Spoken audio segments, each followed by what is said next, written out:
Primera clase sobre Raúl González Tuñón en los años 20 y hasta comienzos de los años 30. Raúl González Tuñón es un escritor que debe ser pensado en la encrucijada y en el entrecruzamiento de tres zonas.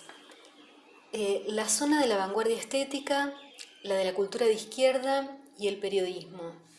Creo que ningún enfoque sobre este autor que deje de lado alguno de estos elementos alcanzaría a tener una perspectiva suficientemente completa acerca de su trayectoria y su forma de escritura y el modo en que se insertó en su contexto histórico y vital. Vanguardia estética. Raúl González Tuñón, que nació en 1905,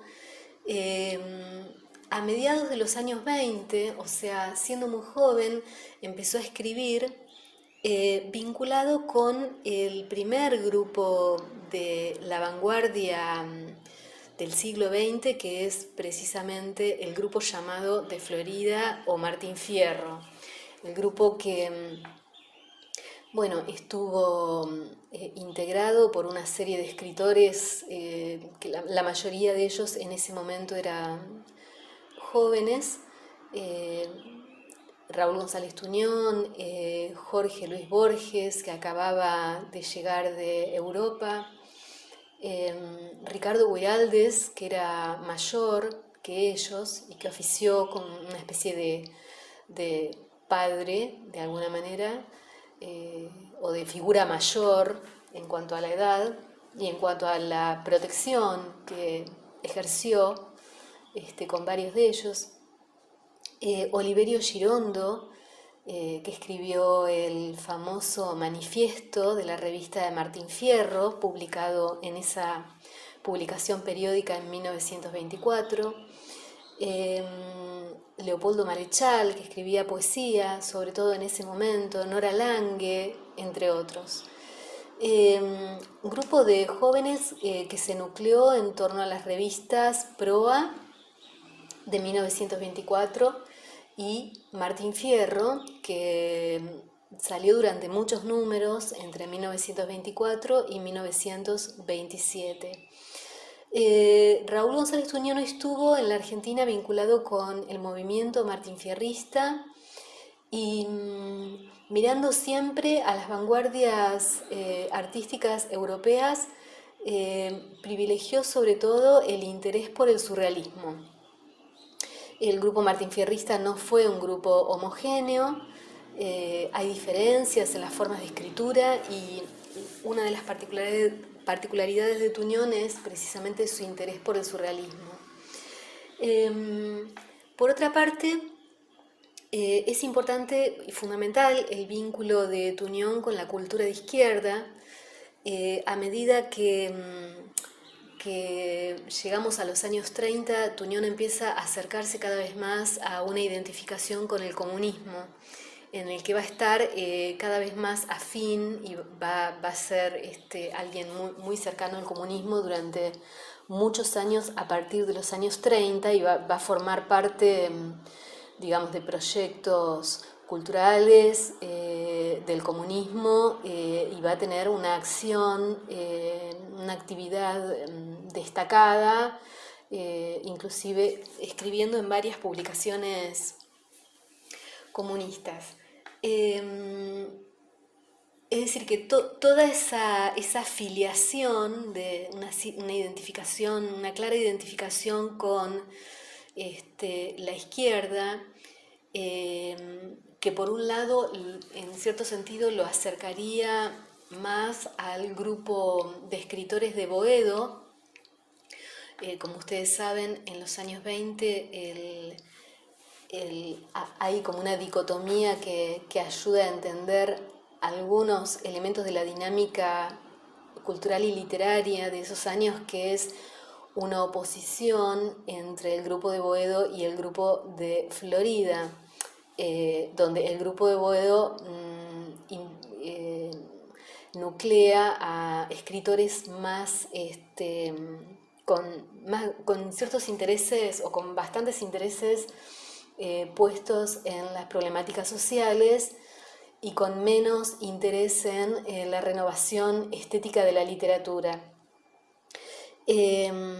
Podríamos decir que Raúl González Tuñón tiene los intereses orientados a la renovación de las formas literarias, y en ese sentido se acerca más al grupo de Florida o Martín Fierro, mientras que por otro lado tiene también siempre, desde el comienzo de su escritura, una mirada muy marcada por el interés en lo social, y en ese sentido tiene mayores afinidades con los escritores de Boedo. Bueno, esto no hace más que ejemplificar un hecho evidente, y es que las diferencias entre Boedo y Florida son diferencias que por un lado ayudan a comprender la dinámica del campo cultural, marcando oposiciones que permiten comprender las razones de algunas formas de escritura y algunas prácticas, pero al mismo tiempo es una dicotomía bastante cuestionable, en la medida en que muchos de los escritores tenían afinidades de diverso tipo con un grupo y con otro, y que circulaban de manera mucho más dinámica entre ambos de lo que podría pensarse a partir de esa dicotomía, que en realidad también tiene bastante, en cierto sentido, de puesta en escena, ¿no? De polémica, que contribuye a que los grupos adquieran identidad en la esfera pública, ¿no? A partir de esas confrontaciones y oposiciones. Por otra parte, cuando digo cultura de izquierda, estamos trayendo el asunto de la identificación política de un escritor. Y en ese sentido quisiera recordar que antes de vincularse con el Partido Comunista en los años 30, durante la década del 20, a fines de los años 20, Tuñón tuvo afinidad, como ocurrió también con otros martinfierristas, como es el caso de Borges, con el irigoyenismo, con el partido, con la zona más popular, nacional y popular del radicalismo, que en ese momento era un partido popular. Y en 1927 Raúl González Tuñón y Borges, que formaban parte del periódico Martín Fierro, donde confluían los escritores, los jóvenes escritores vanguardistas, formaron parte de un comité de apoyo a la candidatura de Hipólito Yrigoyen en las elecciones para un segundo mandato, y que ese fue uno de los elementos que contribuyó a la disolución de la revista Martín Fierro, que desde el comienzo se había identificado a sí misma como una revista apolítica, que buscaba ser una revista centralmente preocupada por cuestiones estéticas, y que buscaba, en una búsqueda de autonomía del arte y la literatura, desprenderse de los vínculos con la política. Bueno, evidentemente ese objetivo se cumplió hasta cierto punto, porque precisamente un conflicto político fue una de las razones del cierre de la revista. Bien, después de esto, como ustedes saben, en 1930, un golpe militar, el primer golpe militar del siglo XX, saca del poder democrático al presidente Irigoyen, y a partir de entonces se desencadena lo que se conoce como la década infame, una década caracterizada por la ausencia de mecanismos democráticos para el recambio en el poder, la hegemonía nuevamente de la clase dominante, con pocas posibilidades de ser confrontada por movimientos o grupos que estaban organizados, pero fueron víctimas de una fuerte represión por parte del Estado, ¿no? En esa época, como ustedes seguramente saben, la sección especial de la policía en Buenos Aires se dedicó a la persecución de los militantes populares y de izquierda, entre los cuales se contaba el comunismo. Así que a partir de entonces se desencadena esa persecución y traigo esto a colación porque, bueno, en 1933 Raúl González Tuñón, ya bastante consustanciado o entrando en una afinidad cada vez más fuerte con el Partido Comunista, funda su propia revista, que es la revista Contra, se llama Contra, la revista de los francotiradores, que salió únicamente durante 5 números porque Tuñón publicó un poema incendiario de directa alusión a la situación política, y a raíz de esto, de este poema, la revista fue cerrada, fue clausurada y Tuñón fue motivo se le inició una causa judicial. Así que es imposible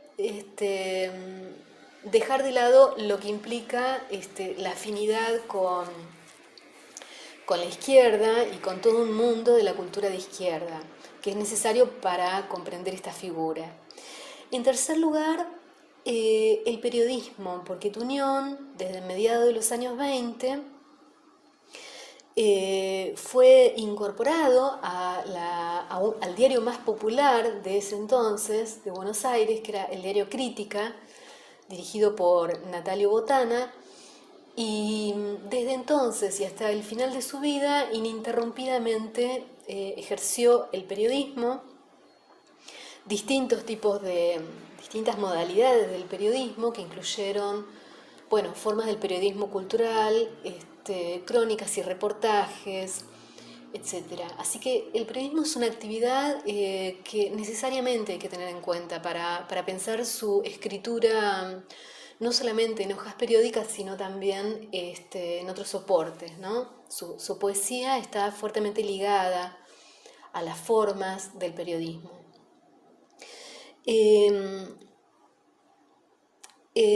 A mediados de los años 20, precisamente en 1925, Tuñón es incorporado al diario Crítica junto con varios de los escritores que formaban parte del grupo que estaba nucleado en torno a la revista Martín Fierro. Es decir, Botana vio la posibilidad de incluir a jóvenes poetas y escritores, representantes de la renovación literaria,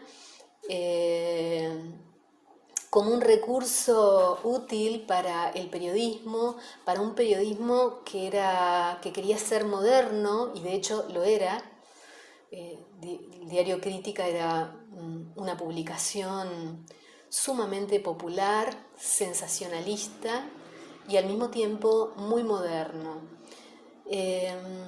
Así que innovó muchísimo las formas del periodismo y dentro de esa innovación estuvo la posibilidad, que aprovechó muy bien, de incorporar a firmas como las de Jorge Luis Borges, Raúl González Tuñón, Enrique González Tuñón, Nicolás Olivari y otros. Bien,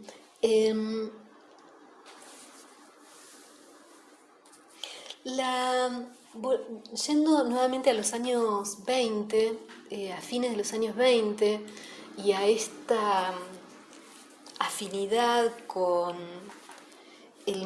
con el irigoyenismo como movimiento con el que tenía elementos de lo nacional y lo popular.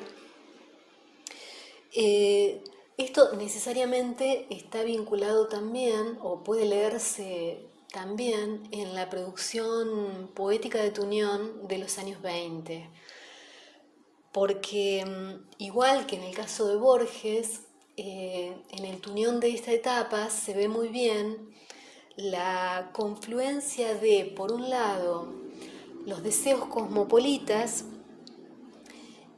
y por otro lado, al mismo tiempo, las inflexiones de lo local, ¿no? Lo que Jorge Schwartz llama cosmopolitismo vernáculo.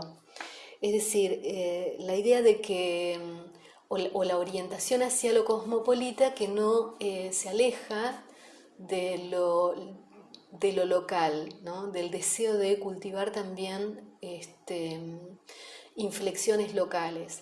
Bueno, eso estaba presente también, por supuesto, en la revista Martín Fierro ya desde su título, ¿no? Que se quería una revista de los jóvenes muy enterados y de alguna manera levemente traspasados por lo que eran las vanguardias artísticas europeas y en general por la cultura moderna cosmopolita, pero al mismo tiempo cultivar algunos elementos que mantenían una impronta local, ¿no? Una impronta local, nacional o enraizada. Los primeros poemas de Tuñón, en libros que no están en la selección que incluimos acá, pero que son importantes para pensar esto, ¿no? Los dos primeros libros, esto no lo dije todavía, pero voy un poquito para atrás.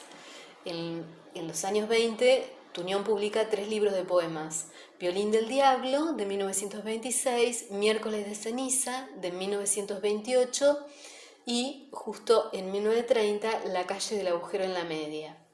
Bien, en los dos primeros libros, Violín del Diablo y Miércoles de Ceniza, encontramos cierta temática que no va a estar tan presente en el tercer libro y que son temáticas vinculadas a lo local, ¿no? Vinculadas al entorno cercano, cercano mentalmente o físicamente, ¿no?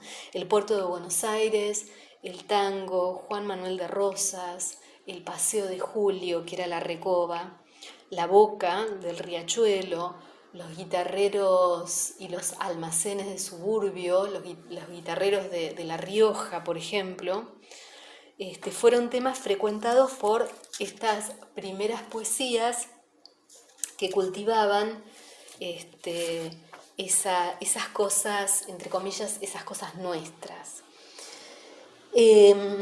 Fue ese compartido criollismo conversador del mundo, así dice Borges en El tamaño de mi esperanza, que es justamente un libro de los mismos años, de 1926, lo que hizo que Borges dedicara a Tuñón un ejemplar de su segundo poemario, Luna de enfrente, de 1925, con la inscripción manuscrita que decía al otro poeta suburbano, que era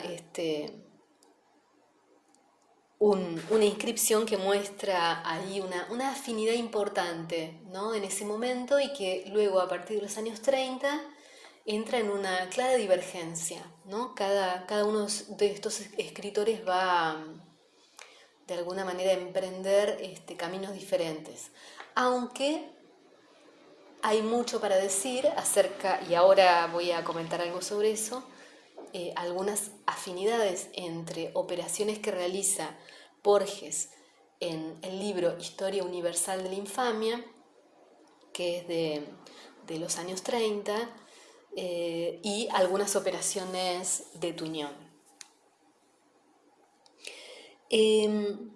Otra preferencia notable en los versos de esta etapa en Tuñón es la frecuentación de zonas y personajes marginales, algo que tiene en común con los escritores vinculados al grupo de Boedo, ¿no?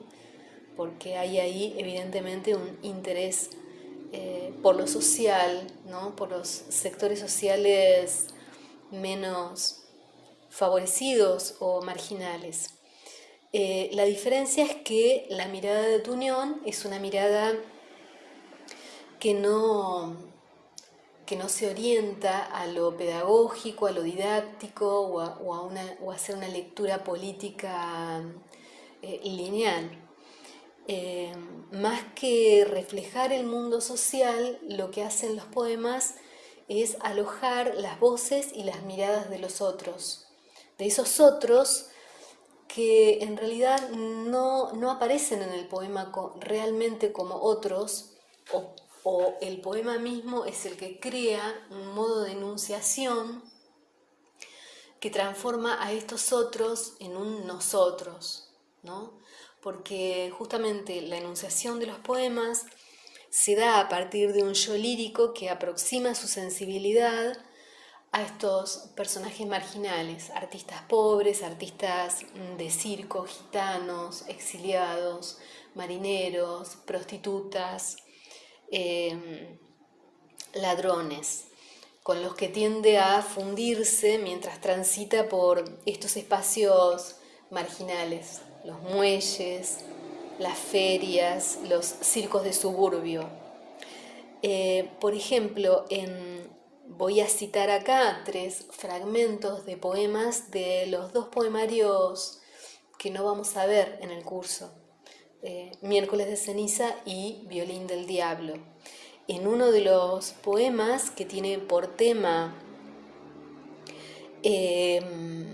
los gitanos, un grupo de gitanos, se lee así en el poema: yo sentí que eran mis hermanos y dije al borde de tu risa, nací para ser poeta, jacobino y sin camisa. En el segundo fragmento que elegí, que es de un poema titulado Bajo Fondo, de Violín del Diablo, se lee: esta noche estaré con vosotros, hermanos, abrid vuestra guarida y vuestro corazón a la luz amarilla de los viejos mecheros, estrechadme las manos, yo soy François Villon. Y en el tercer ejemplo, que es tomado de un poema de Miércoles de ceniza, titulado Escrito sobre una trastienda, se encuentran estos versos: en todos los puertos del mundo hay vagabundos como yo. Entonces, esta fraternidad, esta hermandad que construyen los poemas, es, por un lado, un modo en que el yo enunciador se enuncia como colectivo.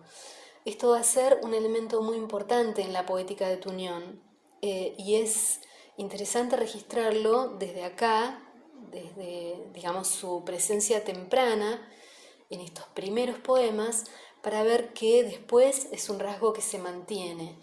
Y es un rasgo formal del poema donde puede leerse algo que no es meramente formal, sino que tiene que ver con elecciones vitales, elecciones ideológicas, con todo un modo de mirar el mundo del poeta y de plasmarlo en su escritura poética. Esta fraternidad con los gitanos, con los ladrones, ¿no? Con los vagabundos, fraternidad precisamente del poeta, ¿no? De aquel que se nombra como poeta, hermano de estos otros que son nosotros.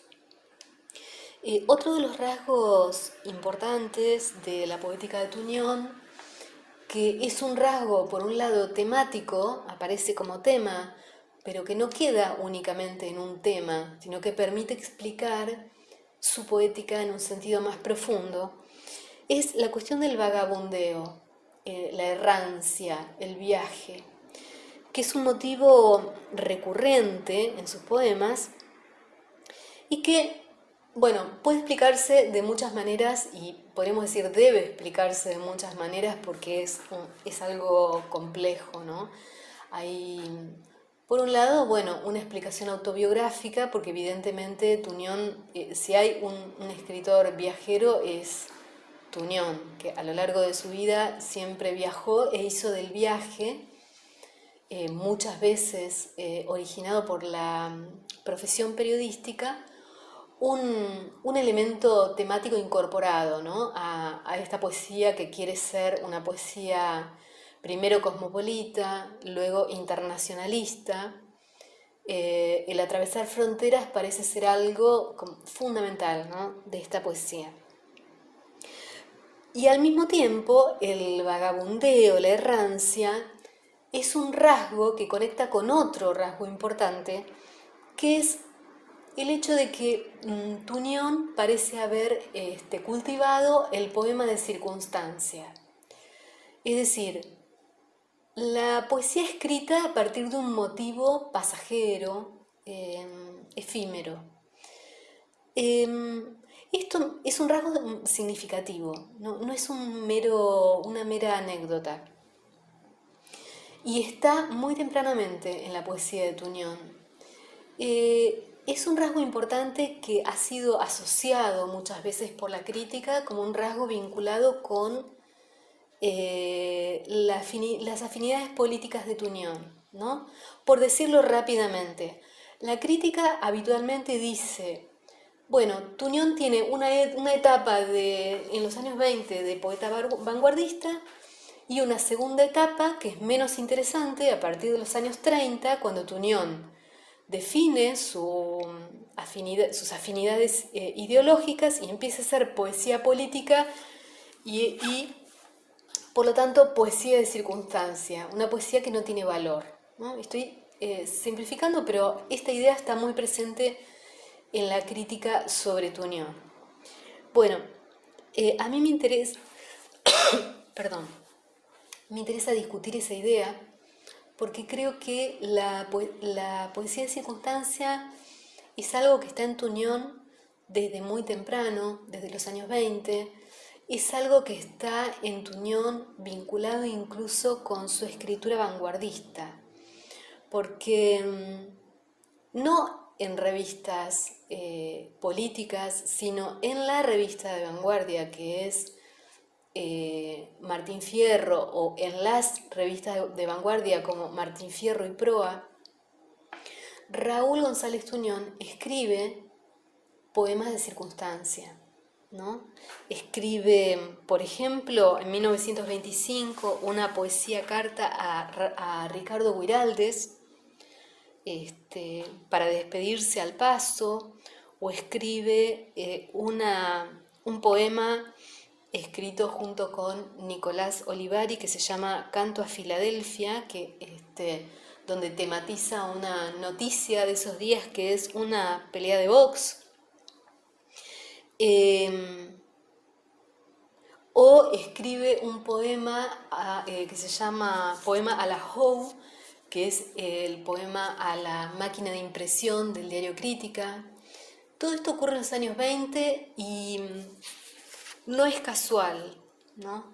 Porque los versos de circunstancia, considero yo, están mostrando el temprano proyecto de Tuñón, ya desde muy joven, de renovar la poesía volviéndola permeable a la vida cotidiana y al presente más inmediato. Tuñón, al hacer eso, está queriendo ser un poeta moderno, un poeta como era el pintor de la vida moderna definido por Baudelaire en ese famoso escrito acerca del bocetista, del dibujante bocetista Constantin Guys, que mandaba dibujos a los periódicos ingleses mientras viajaba como dibujante reportero, ¿no? A mediados de los años del siglo XIX. Bueno, creo que Tuñón quiere perfilarse como un poeta moderno que busca, como buen vanguardista, romper con una idea de arte con mayúscula, de arte solemne, de arte eterno, en el sentido de fuera del tiempo, para hacer eso que Baudelaire llamaba buscar la eternidad en lo efímero, ¿no? Buscar la eternidad en lo efímero, encontrar en los pequeños motivos de la actualidad el motivo que pone en movimiento la escritura y que transforma esa escritura en un tipo de literatura que fluye junto con la actualidad, ¿no? Que se empapa de la actualidad y que por lo tanto adopta determinados rasgos formales que son los del boceto, no la escritura perfecta, la escritura calibrada, terminada, sino el boceto apenas dibujado al pasar, también de manera efímera y rápida, y eso constituye todo una tópica en la poesía de Tuñón, ¿no? Que ustedes van a encontrar, si leen mucho Tuñón, la repetición de la idea de escribo rápido, escribo apurado, escribo al pasar, ¿no? Bien, todo eso creo que es una marca de modernidad que está presente en este poeta. Y en ese sentido es muy significativo el hecho de que de manera tardía, ya cuando Tuñón han pasado unas cuantas décadas, en una entrevista, vuelve a insistir con esta idea de ser un poeta repentista, ¿no? Un poeta que escribe inmediatamente a partir de lo que sucede en el momento, ¿no? Hay una descripción que él hace del momento en que escribió el famoso poema Eche 20 centavos en la ranura, que es uno de sus poemas más tempranos y también más populares, donde él cuenta que, bueno, que escribió el poema al salir de un parque de diversiones pobre, en una cantina donde, según su relato, comenzó a escribir los versos impresionados por lo que había visto esa misma noche, ¿no? Un mundo fascinante de personajes y artistas populares que despiertan la necesidad de escribir este poema. Entonces, Tuñón, a mí me parece esto un rasgo muy importante para comprender la modernidad de Tuñón, ¿no? Esta idea de que el artista se imagina junto a otros artistas de lápiz ambulante, como dice en uno de los poemas suyos, ocupándose de objetos precarios y fugaces, recurriendo a la improvisación.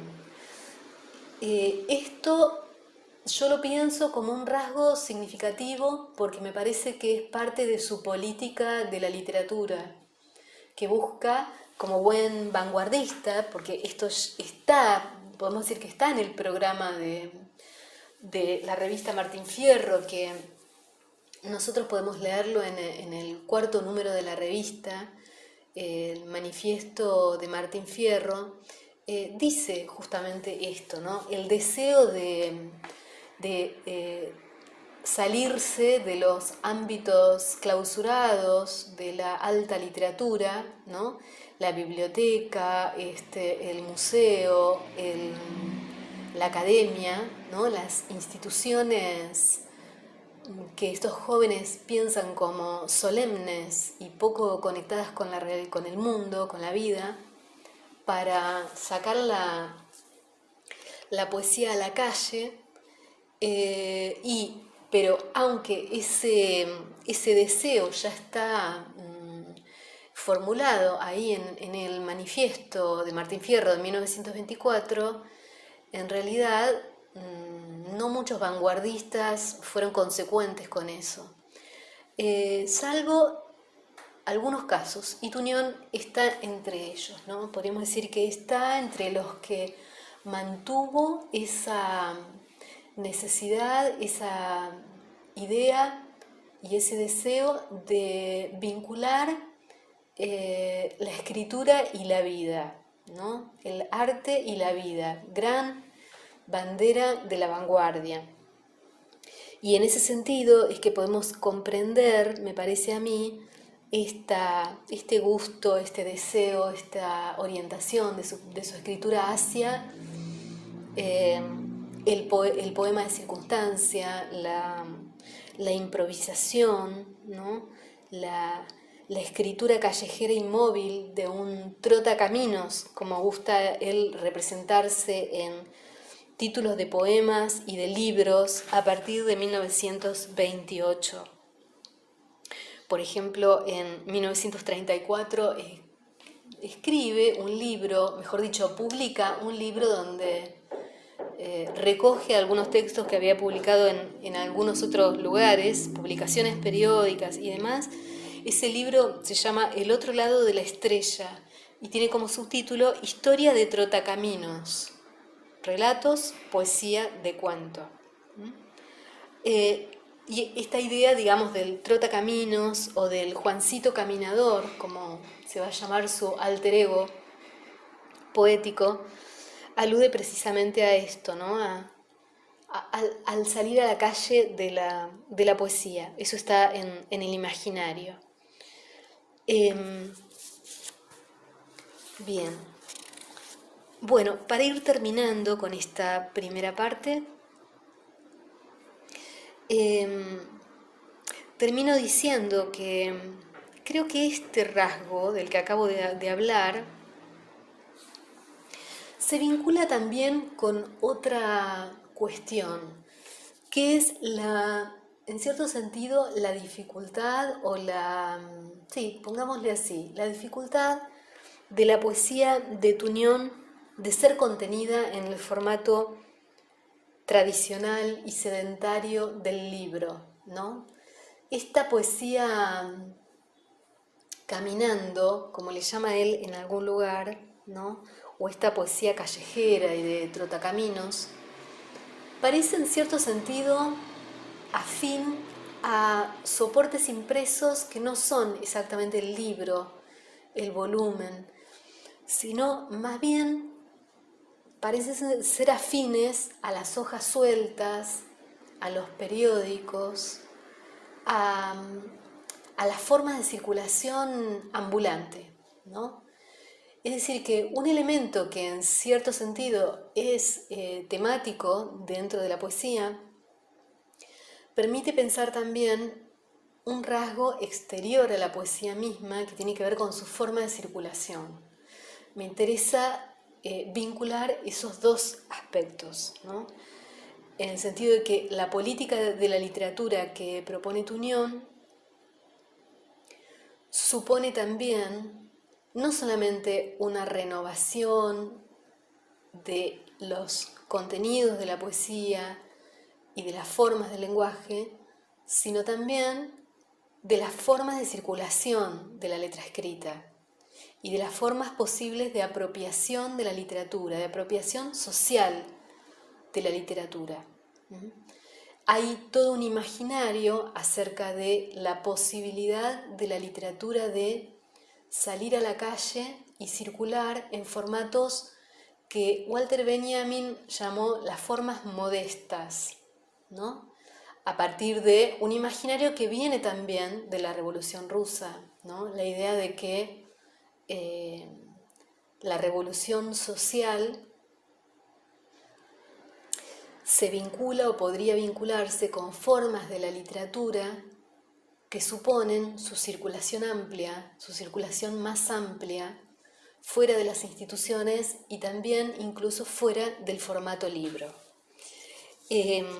Bueno, creo que eso sirve para pensar también la importancia de poner en conexión como distintos niveles, ¿no? de la escritura, a nivel temático, a nivel formal, a nivel soportes de impresión y circulación. Bien, bueno, acá voy a dar por terminada esta clase y continuamos en la próxima con la calle del agujero en la media y los vínculos con el surrealismo en una modalidad que puede ser llamada o ha sido llamada un surrealismo popular.